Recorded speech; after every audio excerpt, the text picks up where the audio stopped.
நம்மில் பலரும் நாம் சரியான அளவில் உணவு சாப்பிடுவதாக கருதுகிறோம். ஆனால் உண்மையில் நாம் நினைப்பதை விட அதிகமாக உணவு எடுத்துக்கொள்கிறோம் என்று சொன்னால் உங்களால் நம்ப முடிகிறதா? ஆம், இதற்கு ஒரு முக்கிய காரணம் கடந்த சில தசாப்தங்களில் போர்ஷன் சைஸ், அதாவது ஒருவர் சாப்பிட வேண்டிய உணவின் அளவு படிப்படியாக அதிகரித்திருப்பதுதான். ஒருவர் சாப்பிட வேண்டிய சரியான அளவு என்ன?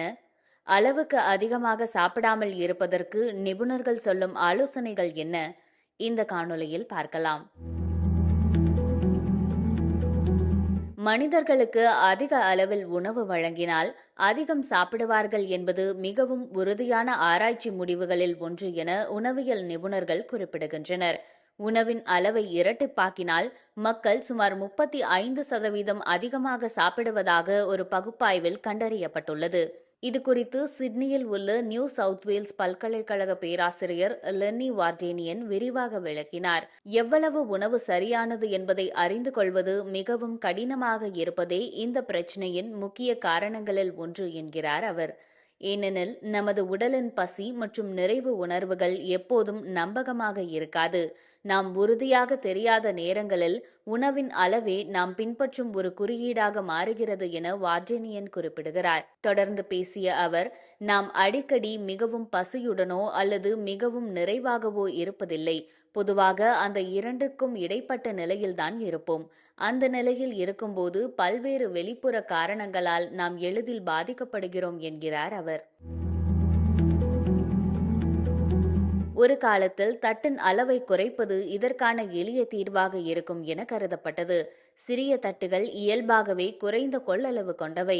அதே சமயம் அவை ஒரு காட்சி மாயையையும் ஏற்படுத்தும்.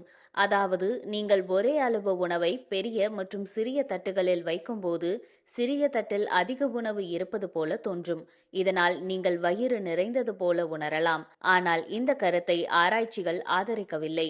தட்டு பெரியதாக இருப்பதாலேயே மனிதர்கள் அதிகமாக சாப்பிடுவார்கள் என்று சொல்ல முடியாது. உண்மையில் முக்கியமானது கூடுதலாக உணவு கிடைக்கிறதா என்பதுதான் என்கிறார் பேராசிரியர் வார்டேனியன். அதாவது, சாப்பாடு அருகிலேயே இருந்து நீங்கள் விரும்பினால் மீண்டும் உணவை எடுத்து சாப்பிடுவீர்கள் என்றார். இதை தவிர்க்க அவர் ஒரு யோசனையையும் முன்வைக்கிறார்.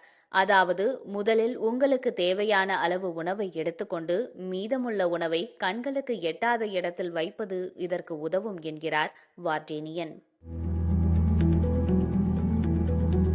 நீங்கள் செய்ய வேண்டிய மிக முக்கியமான விஷயம் என்னவென்றால், உங்களின் பசி உணர்வை கவனித்து நீங்கள் என்ன சாப்பிடுகிறீர்கள் என்பதில் அதிக விழிப்புடன் இருக்க வேண்டும் என்று நிபுணர்கள் கூறுகின்றனர். போர்ஷன் டிஸ்டோர்ஷன் எனும் உணவின் அளவு குறித்த தவறான புரிதல் பற்றியும் மக்கள் விழிப்புடன் இருக்க வேண்டும் என்கிறார் நியூயார்க் பல்கலைக்கழகத்தை சேர்ந்த டாக்டர் லிசா யங்.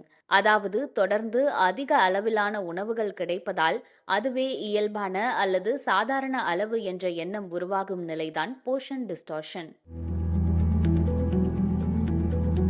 பொதுவாக பழங்கள் போன்ற இயற்கை உணவுகளையோ பேக் செய்யப்படாத உணவுகளையோ சாப்பிடும்போது நீங்கள் எவ்வளவு சாப்பிடுகிறீர்கள் என்பது பெரிதும் முக்கியமல்ல. ஏனெனில் அவை ஆரோக்கியமான உணவுகள் என்கிறார் டாக்டர் யங். ஆனால் நீங்கள் பேக் செய்யப்பட்ட உணவை சாப்பிடுகிறீர்கள் என்றால் லேபிளில் குறிப்பிடப்பட்டுள்ள பரிமாறும் அளவு என்ன என பாருங்கள். பின்னர் நீங்கள் வழக்கமாக உண்மையில் சாப்பிடும் அளவுடன் அதை ஒப்பிட்டு பார்க்க வேண்டும் என யங் அறிவுறுத்துகிறார். உதாரணமாக, காலை உணவாக ஒரு சிறிய கிண்ணத்தில் தானிய உணவு மட்டுமே சாப்பிடுகிறேன் என்று பலரும் கூறுகின்றனர்.